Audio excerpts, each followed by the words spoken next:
between 20 and 25% of all auction lists are land of one type or another. So these land parcels that are going to auction, if they're within a subdivision, they're easy to know what the value is.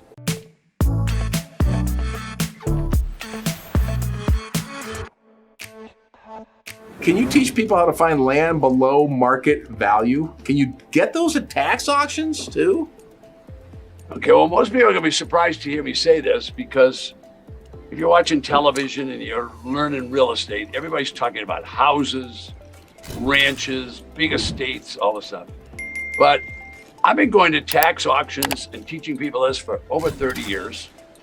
And if you'll just get one auction list, you'll look and see between 20 and 25% of all auction lists are land of one type or another. Now, I am an advocate, and it's the first thing I teach in a live class, is to buy residential vacant land in a subdivision. Now, why would I teach someone that? Because everybody else basically was conceived in a house, they grew up in a house, they know about houses, so what do they bid on? They're down there bidding and doing what with the bid? Headed up, right? Nobody's looking at the land. Guess what? So these land parcels that are going to auction, if they're within a subdivision, they're easy to know what the value is. So the value of a lot within the subdivision, if there's other houses, is about 10 to 20% of the value of any of the houses. So a $400,000 house, 20% of that's going to be over here in the land, or at least 10. So you gotta there's some guidelines you can go with. All right, now land is something people don't know about. All right, now, if you're gonna get involved in land, don't just do it, get a land broker to help you out. You need to think about this, because land, when you look at it, when you drive up to a piece of land, you look and it's open prairie. Where does it end? Okay, so 99% of the people that are doing this, they come from the city. Folks, you need a survey. How much of the land are you gonna get? Is it measured? You gotta know that, okay? Does it have a road? Is it next to a road? What if it's out of nowhere and doesn't have a road? What about ingress and egress to get in and out? Land is wonderful, but it's no good without water. Where's the water? Is the county water coming in a pipe? Or are you gonna have to send a pipe all the way to the county? That could cost a lot of money. Or people say, no, I'll just drill a well. Well, how deep are you gonna drill a well? Well, if you're in New England and New York, you get down to 100 feet, you're gonna get a well. Try doing that in West Texas. You're gonna go down 3,000 feet, there's not gonna be any water. All right, so you need to know these things about land. All right, so just because the guy's got a cowboy hat and his pickup truck hasn't been washed in about a year, don't underestimate those guys. They know a lot about that land. However, the bidding on land is depressed. So I teach my clients, I've had clients buy in Los Angeles County. Now I would say that's a city. Los Angeles County, all right, buy properties worth $1 million for 8 cents on the dollar. Wow.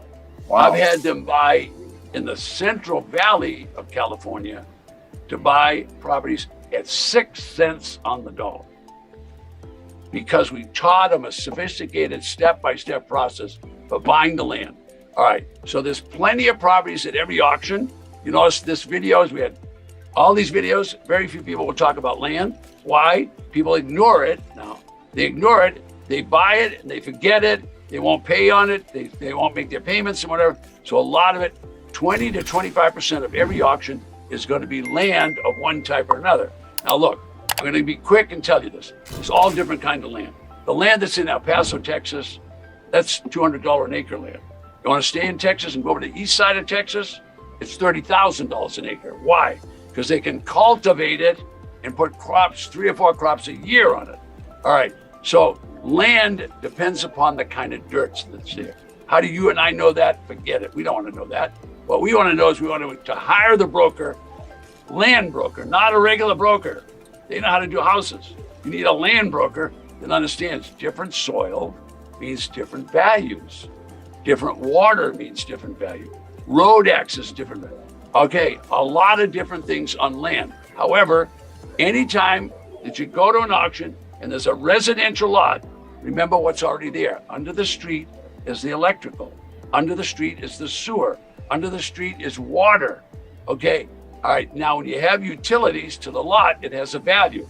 It's probably a low of 10% of anything in the neighborhood, but it could be as high as 20%. We're buying them for 2 and 3%, or 5 and 6%. And guess what? They're very saleable. So we can buy multiples of these. So it's a great business. Now, you're not going to do that by next Friday and get rich. I can tell you right now. It's a little bit more sophisticated than buying houses, because all the houses in the neighborhood are comparable. So you can figure out value. This land, nobody knows, so nobody bids. And if nobody bids and you know, wow, that's how you make the big money. tedthomas.com/free. You can get a lot more information, and it's free, and we'll give you a free auction list. Whole lot of information there. You want to check it out, tedthomas.com/free. Ted, thanks again for sharing with us. We haven't talked about land before, and that's a whole new area for me, and it's kind of exciting to hear about. Don't forget, request your free auction list right below me.